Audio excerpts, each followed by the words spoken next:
She killed her family not out of hatred, but because of something far more tragic. In August of 2025, a horrifying sequence unfolded in Madbury, New Hampshire. 34-year-old Emily Long shot and killed her husband Ryan and two of their children, ages 6 and 8, before turning the gun on herself. The couple's youngest child, a toddler, was thankfully found unharmed. Ryan had been battling an aggressive form of brain cancer, and in the days before the killings, Emily had been posting tearful TikToks calling herself a brain cancer wife, speaking about the pain, exhaustion, and hopelessness of watching the man she loved fade away. What looked like a caregiver's heartbreak turned out to be a final desperate collapse, a mother who decided that if her husband couldn't survive, none of them could move forward. In 2022, 39-year-old Stephen Dierkes was working at Caterpillar's foundry in Illinois when he suddenly slipped and fell into a large vat of molten iron heated to 2,600 degrees Fahrenheit. The human body has zero chance at that temperature as he was vaporized instantly. A coworker said part of his body was still on the platform while the rest of it melted like candle wax. OSHA later found several severe safety violations, but nothing could undo one of the most horrific workplace deaths in history. Kazuko Fukuda, dubbed the Woman of Seven Faces, strangled a coworker in 1982 and disappeared, launching one of Japan's longest manhunts in history. But instead of hiding, she reinvented herself over and over, using fake identities, constant moves, and even plastic surgery to change her face. She stayed free for nearly 15 years, long enough that Japan's statute of limitations on murder was about to expire. But just months before time ran out, a diner owner recognized her from a TV show, and police confirmed her identity using fingerprints on a beer bottle. She was finally sentenced to life in 1999, but died in prison just 6 years later. 1997, 18-year-old Natasha Cornett and 5 friends turned a road trip into one of Tennessee's darkest crimes. At a rest stop, they encountered the Llewellyn family and decided that they wanted to steal their car, so they forced them into their own van at gunpoint. On a remote back road, the family was lined up in a ditch and shot execution style. The parents died instantly. Their little girl clung to life for a day before succumbing to her wounds, and the toddler somehow survived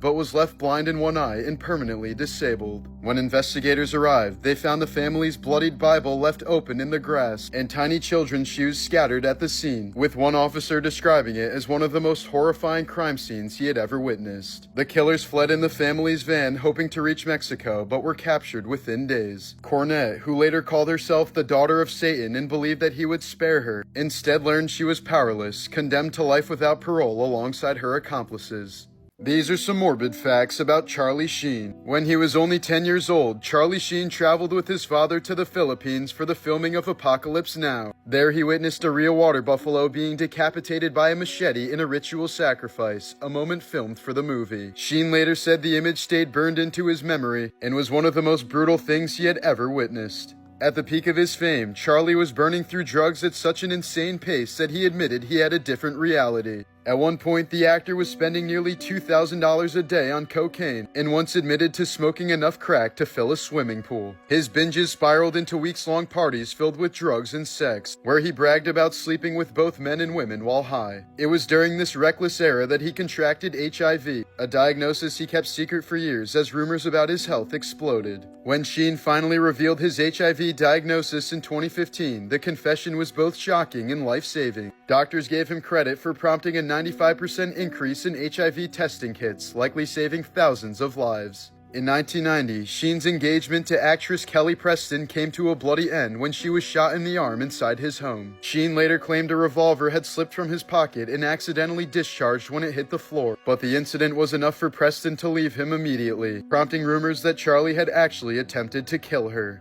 While filming Money Talks, Charlie binged so heavily on cocaine that he suffered a nosebleed that wouldn't stop. The bleeding went on for 18 straight hours, leaving him physically drained and terrified. On the set of Free Money, after days of partying, Sheen was so exhausted and paranoid about passing out that he tried a bizarre method to stay awake. He claims he shoved an ice cube up his rectum to shock his body into alertness. He later recounted the story as one of the lowest points of his addiction. In 1995, Sheen's drug abuse had reached such a catastrophic level that doctors found his blood saturated with cocaine at a concentration so high it should have killed him on the spot. spot. Paramedics were stunned that he survived the overdose, with some calling it a medical miracle. But finally, after years of infamous drug binges, public breakdowns, and reckless behavior that nearly destroyed his career, Charlie claims he's now been sober since 2017, over 8 years without drugs or alcohol. He admits he still gets constant cravings, but says he fights them by remembering the shame and chaos of his tumultuous past. Best known for playing Martin Corley on Ned's Declassified School Survival Guide, 36-year-old actor Tyler Chase has become the next tragic reminder of Hollywood's child star curse. Fans recently spotted him homeless in Los Angeles and Riverside, sparking a GoFundMe for food and shelter. Concerned strangers began sharing videos of him on TikTok and rallying support to help get him back on his feet. Hello, my name is Tyler Chase, and I'm here on a Christian movement for acting. But Tyler's own mother has since urged people not to donate, insisting that the man needs medical treatment, not money, explaining that he can't manage finances or even his medications on his own, and giving him money may only worsen his situation. The ashes you get after cremating a body aren't really ashes at all. During the burn, soft tissues and organs completely vaporize into gas, and any true ash is swept away through the chamber's exhaust. What's left are small bone fragments, which are then ground up in a machine called a cremulator to create the fine sand-like remains families keep in urns or scatter across Disney World. Despite the ride of steel roller coasters, posted rules and safety manual requiring riders to have 2 legs, Iraq War veteran Sergeant James Hackemer, who had lost both legs in combat, was still allowed to board the ride at Six Flags Darien Lake in 2011. Midway through the ride, he was violently ejected from his seat and killed instantly. This haunting photo shows an early radiation therapy session from the 1930s, when doctors used x-rays to burn away skin diseases or tumors with terrifyingly primitive equipment. The patient's head was clamped perfectly still so doctors could fire high-dose radiation at specific areas of the face. Because the dangers of radiation were barely understood, patients often suffered brutal side effects, severe burns, scarring, hair loss, blindness, and even cancer years later. In some cases, radiation was even used to treat acne or blemishes, causing far more damage than the condition itself. In May of 1973, a man walked into a bank in Ontario with a rifle and a bomb wired inside his own mouth. The device was connected to a dead man's switch, meaning if he released the pressure or was killed, it would immediately explode. He calmly took hostages and demanded money, claiming there was another larger bomb hidden inside the bank. When he tried to leave the building with a bag of cash, police snipers opened fire. The moment he was hit, the switch released, detonating the bomb in his mouth and blowing up his head and upper body in front of everyone. Investigators later found a second device inside the bank containing 200 sticks of dynamite that could have wiped out the entire building, but it was luckily defused. The man carried several fake IDs and was so badly mutilated that he's never been identified. In 1999, 23-year-old Fan Man Yi of Hong Kong was kidnapped by a loan shark and 2 accomplices after stealing a small sum of money. For over a month, she was held captive in a Sim Sha Sui apartment, where she was beaten with metal bars, burned with melted plastic, forced to smile through torture, and subjected to humiliating commands until she finally died from her injuries. Her killers then dismembered her body, boiling the remains, and sewing her skull into a large Hello Kitty mermaid doll. The crime only came to light when a teenage accomplice confessed, claiming she was being haunted by Fan's ghost, leading police to one of the most horrifying discoveries in Hong Kong's history. In 2010, 15-year-old Rebecca Aylward agreed to meet up with her ex-boyfriend Joshua Davies after he promised her they might get back together. What she didn't know was that Davies had been boasting for weeks about his plans to kill her, even joking with friends about what he'd receive if he followed through with it. One friend sarcastically told him he'd buy him a breakfast if he actually did it. Just before the murder, Davies allegedly texted that same friend, "Don't say anything, but you may just owe me a breakfast." On the day of their meeting, Davies lured Rebecca into the woods near Aberkenfig, South Wales, where he crushed her skull with a rock and left her body face down in the mud. Hours later, when Rebecca's mother was frantically searching for her, Davies calmly updated his Facebook status to "feeling chill." At trial, jurors heard about his chilling boasts and casual cruelty, and he was sentenced to life in prison. The friend who joked about the breakfast later admitted that he never thought Davies would actually go through with it. In 2012, 2 13-year-old boys in Wisconsin were apparently so desperate for pizza and weed that they resorted to something horrific. They lured one boy's 78-year-old great-grandmother into her garage and brutally attacked her with a hatchet and hammer, caving in her skull and leaving her to die on the cold floor. They then rifled through her purse, walking away with just $155, blood money that hours later they blew on pizza, marijuana, and video games, laughing as if nothing happened.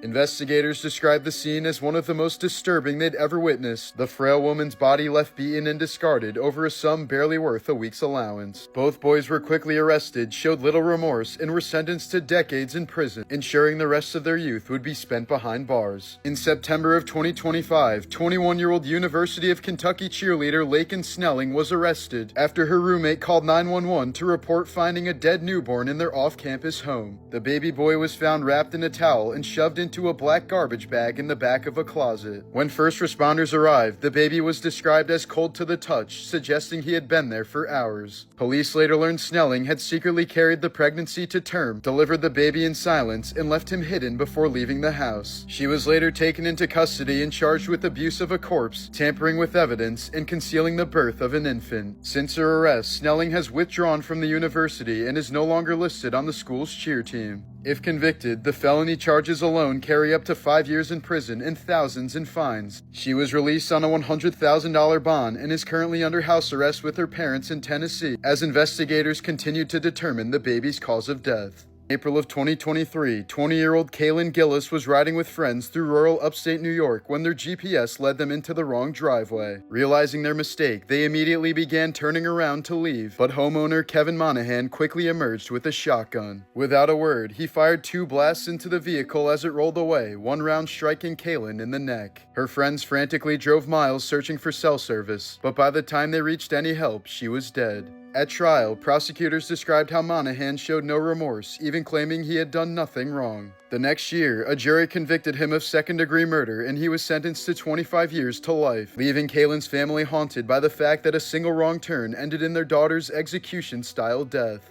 In March of 2023, Peruvian police discovered an 800-year-old mummy hidden in a food delivery bag. Its keeper, 26-year-old Julio Cesar Bermejo, claimed the remains were his spiritual girlfriend named Juanita and that she'd been in his family for generations. But experts revealed the preserved body was actually a man who died around age 45. The mummy was seized by Peru's Ministry of Culture for protection, while Bermejo was detained as authorities investigated how he came to treat a centuries-old corpse as his lover. On November 10, 1975, the SS Edmund Fitzgerald, one of the largest freighters to ever sail the Great Lakes, vanished without a single distress call. She was hauling 26,000 tons of iron ore across Lake Superior, a route sailors today still call the graveyard of the Great Lakes. As a brutal storm ripped across the lake, wind gusts reached hurricane force and waves rose over 30 feet. Nearby ships radioed that the Fitzgerald was taking whitewater over the deck, and her radar was down, vents smashed, and one of her lifeboats already torn apart by the waves. At 7:10 p.m., Captain Ernest McSorley made his final transmission, "We are holding our own." Minutes later, the 729-foot ship dropped off radar completely. When search teams managed to locate the wreck 2 days later, the bow was found buried more than 20 feet into the lake bed, showing how quick the ship plummeted through the water. The crew quarters were crushed flat, showing how violently the ship hit the bottom. So fast, the men never even reached their emergency stations. Divers later found crew hard hats still sitting neatly in their storage racks. All 29 crew members were lost, as not a single body was ever recovered. While the exact cause of the sinking still remains a mystery, many experts believe the Fitzgerald was struck by a rare Three Sisters, a set of massive rogue waves that can swallow a vessel in seconds, snapping the large ship in two and sending all 29 men to their graves 530 feet below the surface. In 1995, divers retrieved the ship's bell, the only piece ever brought to the surface, and replaced it with a memorial bell engraved with all 29 names. Every November 10th, it's rung 29 times, one toll for each life lost.